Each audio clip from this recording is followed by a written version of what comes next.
Welcome everybody to the masterclass. It is called Embodied Alignment. And today we are going to talk about what it means to be aligned. What does that mean? And how do you stop trying to prove yourself worthy, prove to the universe that you deserve it, and then start receiving when it comes to the things that you desire to manifest. So first thing I want to anchor into each of you is the energy of taking a deep breath, a deep and collective breath. All right, so I want you to come and to take a deep, deep breath. And the breath is in through the nose and out through the mouth. And I want you to breathe in to knowing that this is where you are meant to be. You are exactly where you are meant to be. That's what we're breathing in to this collective space. Today is about remembering that alignment isn't something that you try and achieve. It's not something that you're going for. It's something that's felt within your body and within your nervous system. And it's about moving from the energy or the frequency of having to prove something, prove that you're right, prove that you belong, prove that you're worthy, prove that all the proving into a space of presence. And then learning to let your body and your nervous system lead you to where you need to go. So, as some of you know, you are here live and it's wonderful and welcome. And then there will be others of you who are watching on replay. We had quite a few people actually register for the workshop, so I'm really excited. If this is the first time, I'm just saying hello. If it's the first time we're meeting, and if it is our 100th time, then welcome still. All right, so whenever we take a breath, it is to bring us into the present, into the here and now. If you've got other things going on, then try and close your different screens. Try and give yourself this time, because this being in alignment means you bring your presence, you bring your focus here and into the now. It's not doing multiple things, trying to drive the car, trying to do all the different things that you are trying to do. Give yourself the gift of this time and your energy and your presence and your alignment. So the energy of proving. How do you know when you're trying to prove something? You're trying to chase it, or you're trying to go after it, or you're trying to, a lot of my energy from when I was little has been about proving that I was enough, proving that I was worthy, all the things to prove myself right. And that's okay. There's a lot of gifts involved in that. So if you've had the proving energy, or if you've had the perfection energy, or wanting everything to be perfect before you're doing it, get it done, it does help. Everything helps because there's duality in every characteristic or character trait that you have. It comes with duality, right? Like if you're nice, hey, that's great. You can be nice, and then you can also be too nice, right? And not have enough boundaries. So with every single trait that there comes with it the other side of it. And so there is no one side without the other. So in the energy of proving that I could do better, proving I was the best at school, proving that I could do things really well, it got me to certain places, right? Good marks, good grades, all the things. And then the other side is at what cost? And for me, I would do it at the cost of my health. I remember a time in third year of chiropractic school. I had just finished 10 exams in the span of 2 weeks, and I ran myself into the ground. Most of us did. And I got home from the summer, and I was like, okay, it's finally time to relax. I get to let myself go. And then bam, I got shingles. It was not a fun experience, especially after I had just overworked my body. And so I could prove that I could do this, that, and the other thing. But the cost was my nervous system. And so did I learn from that lesson? A bit, but not enough. So I continued on those ways until really I got an autoimmune disease. I received the gift of one, and that's when I knew I needed to change. So that's when I started to learn about the nervous system, meditation, yoga, breath work, all the things, and then how to teach people how to embody their presence by learning it myself first. And so that's why we're talking about this whole theme in the entire year. If you look back at all the different workshops that I've had, and they're on YouTube. So if you've missed one and there's something that you want to see, then you can go ahead and watch it there. You can when you get the link for this replay, it'll be on YouTube, and then you can look at the different ones. But it's like embodied presence, embodied manifestation, embodied, everything is embodied because it all comes back to the body. It all comes back to bringing it back to you. So the intention I want you to set for this masterclass is, what would alignment feel like in my life right now? So that's the question I want you to ask. What would alignment feel like in your life or in my life right now? And you don't necessarily have to answer that right away. An answer may come to you right away, and if it does, just jot it down. Otherwise, it might come to you later, it might come to you in a week from now. But let's set the intention that you're going to know at some level what it's like to align with yourself and in your body. So alignment does not mean perfection. It doesn't mean that you need to have high vibes all the time or constantly be moving or constantly in the flow. It is not of the mind. Alignment is of the body. It's an energetic thing. It's emotional. It's physical. It's harmony between your desires and the state that you're in. Because the way that we see and experience something is based on the state that we are in that moment. So if you are in a state where everything is going well, then whatever is happening, you will actually see it as it's happening for you. If you're in a state where you're not feeling good, you are upset or angry, then anything that happens to you will be seen through that lens of whatever it is that you're experiencing, the state of your nervous system in that moment. So have you had the experience where, let's say we just had Halloween, right? And it's scary. Well, some things are scary.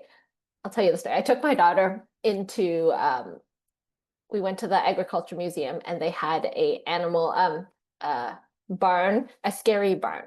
And she's 6, so we didn't know if that was a good age or not to bring her in. Her brother is 8, loves Halloween, adores it, so he went in, no problem. And we talked to the person, and they said, nothing's going to jump out at you in terms of a person. There's nobody that's going to grab you, but there are motion detected things that'll spring out at you. So we said, maybe. So we asked her, she said no. And my husband was like, okay, how about I hold you? I'll carry you through it, and because I want you to experience this. So we walk in, and about 5 steps, and this giant spider comes at her. Huge, obviously fake spider comes at her. She's screaming. She is just terrified. So she's like, mommy, mommy, mommy, like clawing at me. So I picked her up, brought her, I grabbed her, and I took her out.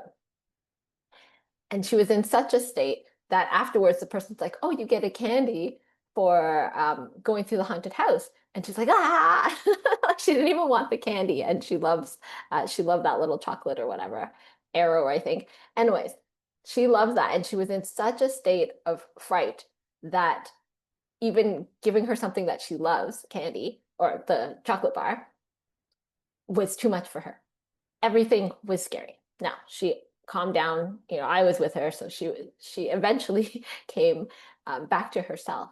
But because of, and she continued to go into, different Halloween activities and events. So she is okay. Everything is fine.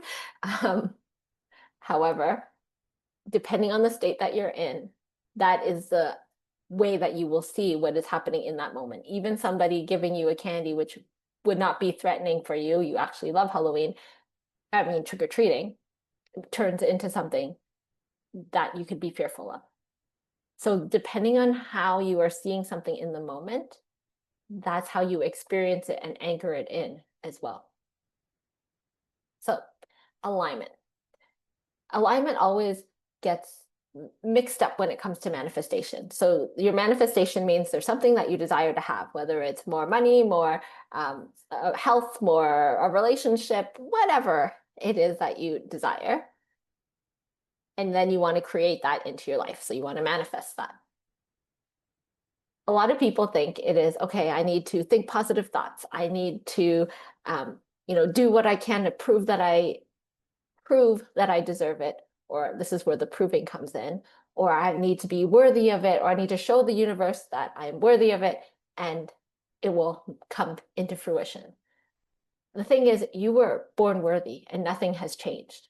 You have always been worthy. So it's never about your worth. It is about something called alignment. And one of my mentors, Melanie Anlair, she described this the best that I've heard it. So this is the way I'm going to describe it to you. So let's say you are in a country, you live in a really warm place. Okay. And then there's another person that lives in a place where it's cold in the morning and warm in the afternoon. Right? If you live in a place where it's cold in the morning and warm in the afternoon, the place doesn't have to do anything to deserve to be warm. Right? It is just cold in the morning and warm in the afternoon because of the alignment of the earth, the sun, where it sits on the equator. That's what brings it its warmth. It doesn't need to prove that it's worthy of being warm. It doesn't need to prove that it can, it deserves to have that manifestation of being warm. It simply is in alignment with the warmth at a certain time and the way that the sun moves around the earth, and it brings it warmth. So no matter how much, if you're not living there, no matter how much you wish it was warm where you are at noon, if you do not live in that place, no amount of wishing can make it so.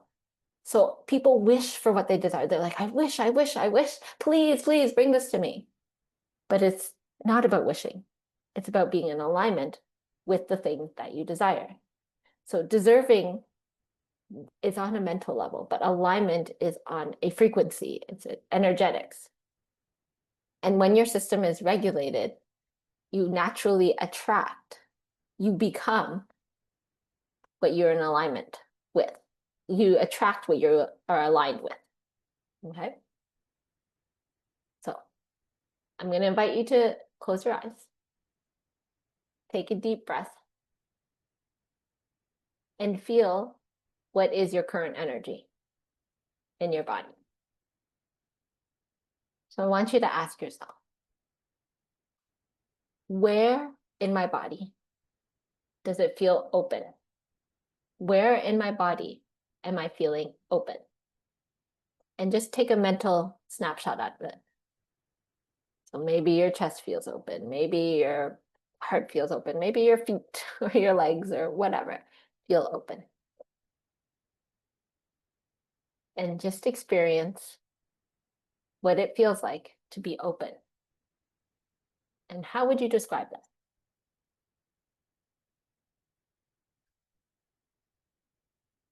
For those of you whose first time it is at a masterclass, I always suggest bringing pen and paper, just so you can write things down. So where in my body does it feel open?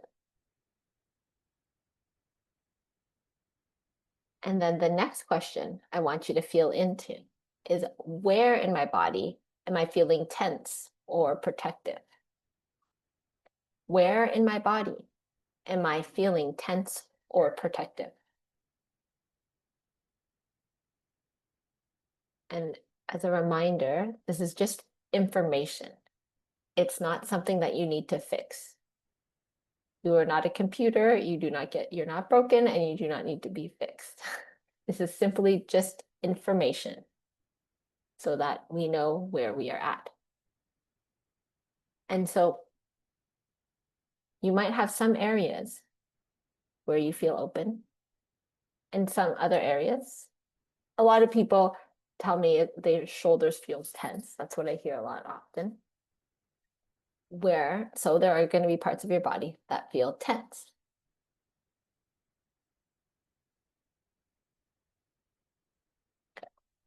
Knowing that is already half a battle when it comes to alignment.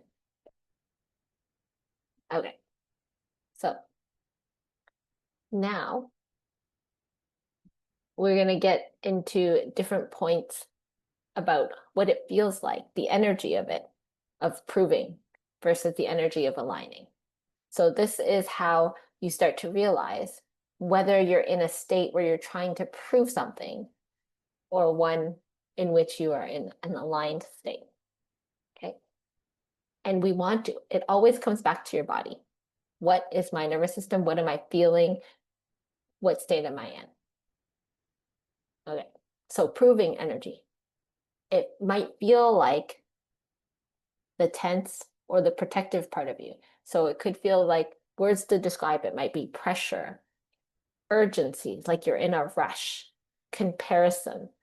Oh, this person does it like this, or this person is further ahead than I am. Whatever it is, proving, anxiety, overgiving. Oh, if I give more, maybe they'll like me more. Proving. For me, I know I'm in the proving energy when I'm trying to rush through something. Oh, I just got to get it done. Like it's got to be done right now. And then I catch myself and I'll think, does it really need to be done right now? Is this something you need to rush for? No, great. You're in proving energy. Okay, wonderful. That gives me feedback and I can decide from there. Do I want to continue in this energy or do I want to shift the energy? Okay, so what does align energy feel like? And these are simply some of the words that I use to describe it. I want you to have your own, if you don't agree with what it sounds like, maybe there's a better word for you. Aligned energy. It might feel like things are clear, or you might feel peace. You might feel grounded, calm. You could also feel a calm excitement. So just because you're excited doesn't mean that you're not aligned, right? It doesn't mean that you're not improving, that you're improving energy, because you can get excited about something and that could be in alignment with where you want to go. There's an element of trust when I think about alignment, of expansion, and trusting in the timing that you will receive what's meant for you. And when it arrives, if there's something that's meant for you, it'll be for you whenever it arrives. Something that's meant for you won't be given to something else because it was meant for you. So there's no rush. It doesn't mean that you don't do something or take any actions. It just means you don't have to try and force it. Proving has a lot of force. It's like trying to push against that boulder that always seems to be going up a hill. And so aligned energy, trust, calm. Sometimes there's excitement. There's a groundedness to it. There's clarity. It feels like you're like, this feels right. Have you ever had the experience where you're like, I know this is the right way to do this, or like, this is right for me in this moment, and I need to take that step? There's a trust there. So this is where the nervous system can sometimes confuse things, because the nervous system is designed for safety, right? To keep you safe. And sometimes you can confuse proving with safety because safety seems familiar for you, which is why we need to get into our body and stay in our body, because the body is the bridge between you and who you're going to be, their next version of yourself, who you're becoming. And yet, right now, we are focused on more consumption, right? Like more scrolling on the internet, more material things, a new car, a new house, a new whatever. This is a reminder that the stuff outside is never going to fill any holes that are inside. And there's nothing wrong with material things either, because they can be a reflection of who you are, or they can, however, the way that you go about it, if you're aligned with it, it's about it was never about the thing. It would always be about who you were becoming along the way. The key to remembering is that it is about who you're becoming along the way. The path between who you are and who you were meant to be and who you desire to be. Because once you step into the next version of yourself, you will become aligned with what that version of yourself has, even materialistically. So if you go after the thing, you just get the thing. If you become the person that has the thing, it's another story. It's the evolution of who you are. So take another minute, a couple minutes, and here's a journal prompt for you. Where am I in my life am I currently trying to prove instead of align? Where in my life am I currently trying to prove instead of being aligned?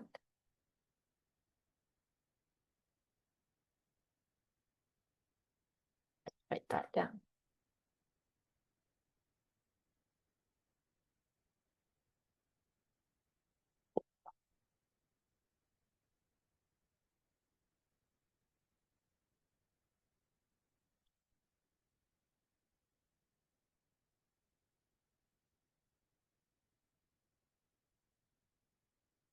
And then the next question, journal prompt, is what would your next step look like if you trusted that you didn't have to earn it?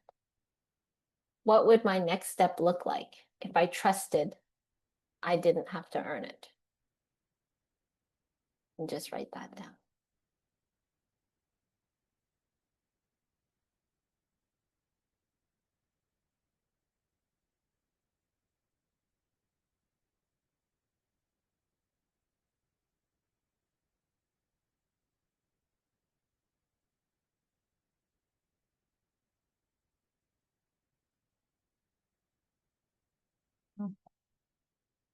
And if you need more time, you can go ahead and pause if you're watching on replay, or you will get this sent to you after. So you can, this question, am I going to place these journal questions in the chat? Hey, great idea, Linda. Let's do that.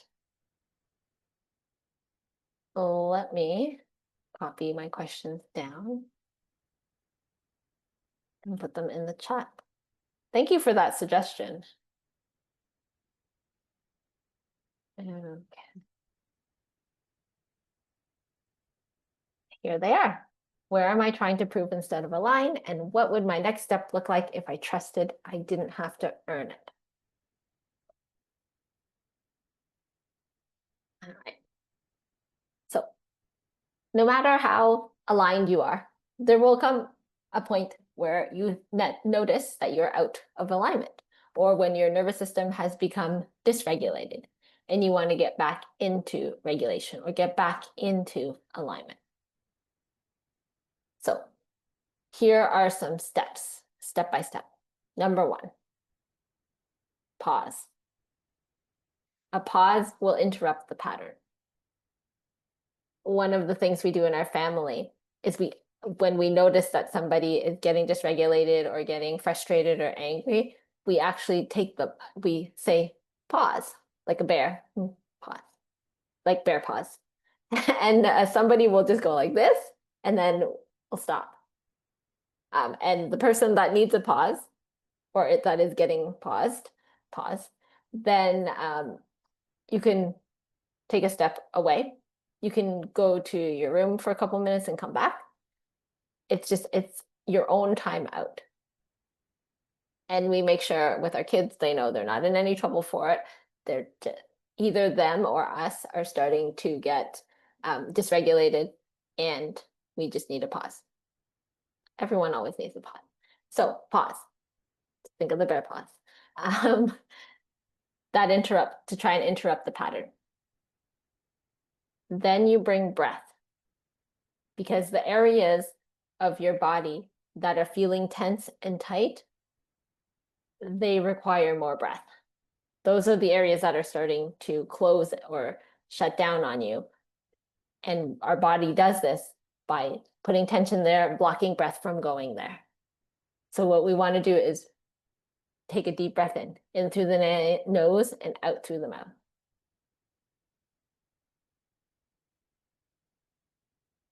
One of the best calming breaths is the nose, in through the nose, out through the mouth pattern. So nose, mouth. First thing you're going to do, pause if you can. If you have friends that you can do this with, or people who that it's safe for you to get dysregulated and also safe enough for you to come back into regulation with, then you can tell them to pause you.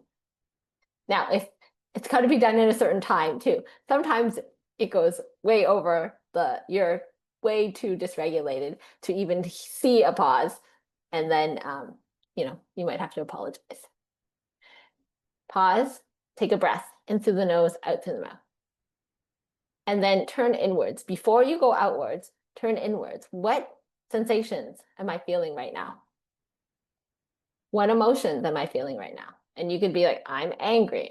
This is usually when you've stepped away. So what am I feeling? I'm feeling angry. I'm feeling frustrated. I'm feeling whatever. Just acknowledge whatever it is that you're feeling and know that there's no judgment. You're allowed to be angry. You're allowed to be upset. You're allowed to be frustrated. You're allowed to feel anything that you're feeling in this moment. Just name them. Angry, sad, mad, bad, all the things. You can feel it all at the same time if you want, but acknowledge that they are there. And don't try and push them down, or, it's a moment to feel.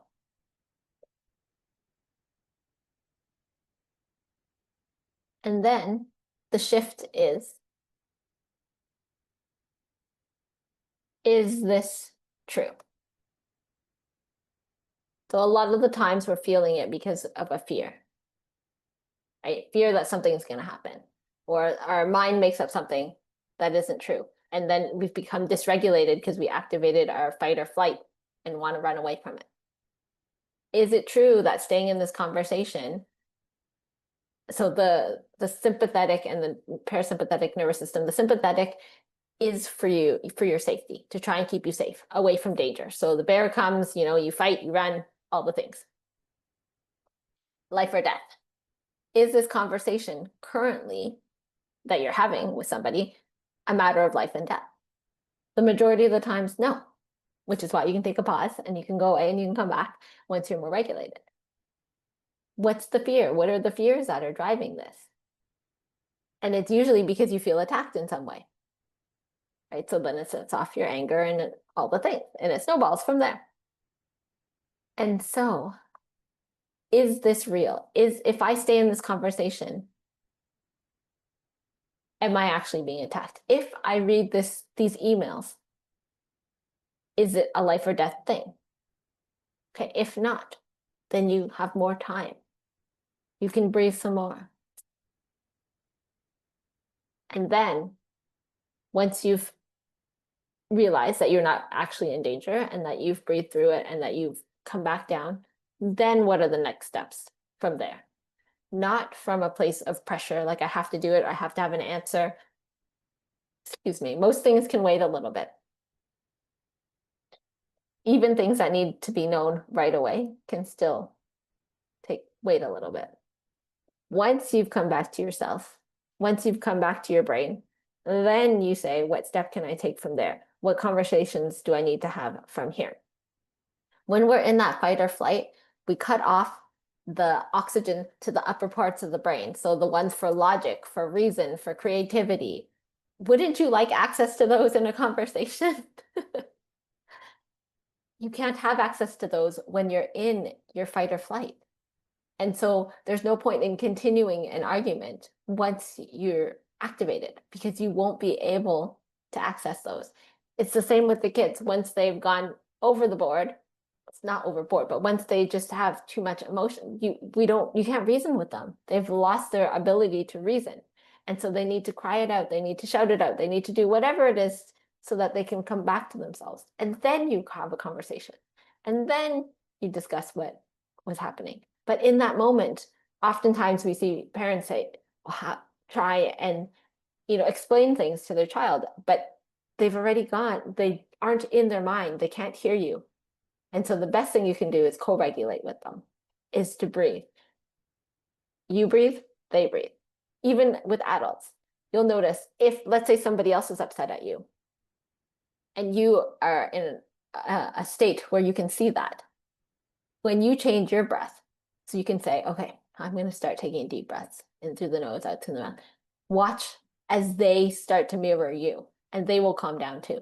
So the fastest way to calm somebody else down is to calm yourself down, because they will regulate to you. You change your frequency, they will join you in theirs, in yours. Now, the other way works as well is you get triggered and they get triggered and they trigger you. Then both of you get triggered, and then, downhill from there. People say things they don't mean, need to apologize for things, and off we go. Hi. So pause. If you find yourself in a state of proving or triggered, pause, interrupt the pattern, take a deep breath, take several deep breaths, acknowledge what you feel in the moment, and then shift it from there. Is this something I really need to fear in this moment and right now? And then decide what you want to do from there. Once you've come back to yourself, once you can feel the presence in your body, once you can feel that your nervous system is regulated again. Alignment isn't a one-time thing, right? It is constant recalibration. It's the same as your day-to-day life. There will be moments in your day that are good, moments in your day that are not so good, bad even, if you want to call it that, if you want to label it that. But you can choose what you focus on, right? If I said, tell me all the best, like tell me 3 great things that happened to you, you could come up with it. If I said, tell me 3 bad things that happened to you today, you could also come up with the same. So it's really what you focus on. And alignment, again, is not a one-time thing. It is something that you do over and over and over again.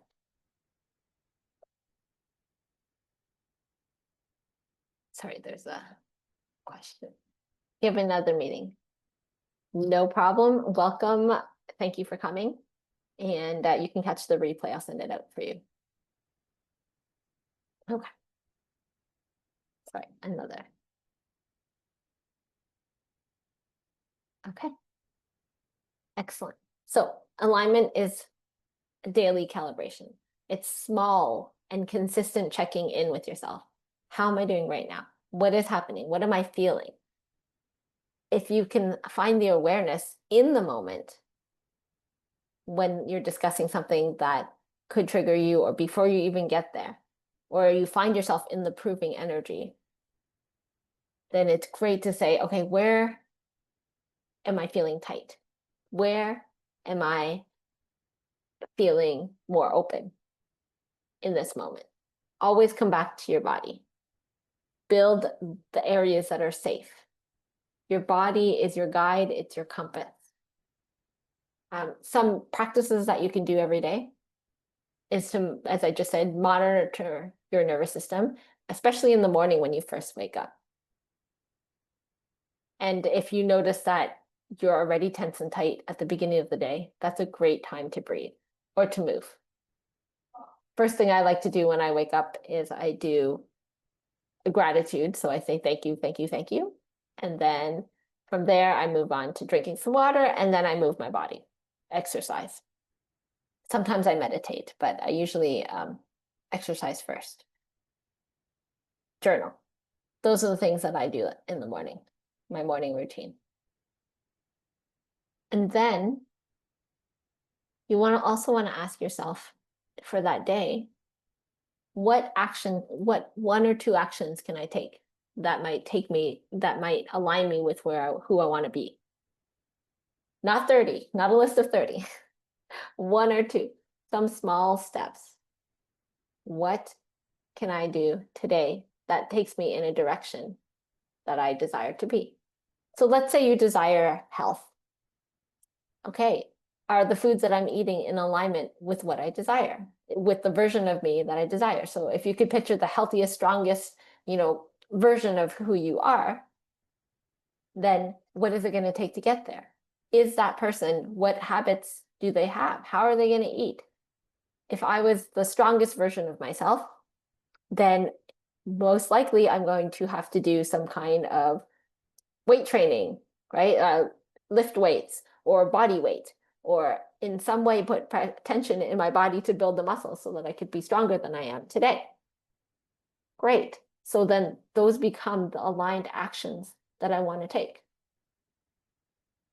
If your desire is to be more financially free, okay, what is in alignment with that? Do you need to make a budget? Do you need to take a look at where you're spending right now and see what needs to change? Do you need to have different priorities? Maybe your priority becomes in investing. Maybe your priority becomes less consumption of certain materials, maybe, or material things. Maybe you don't buy things for a certain amount of time.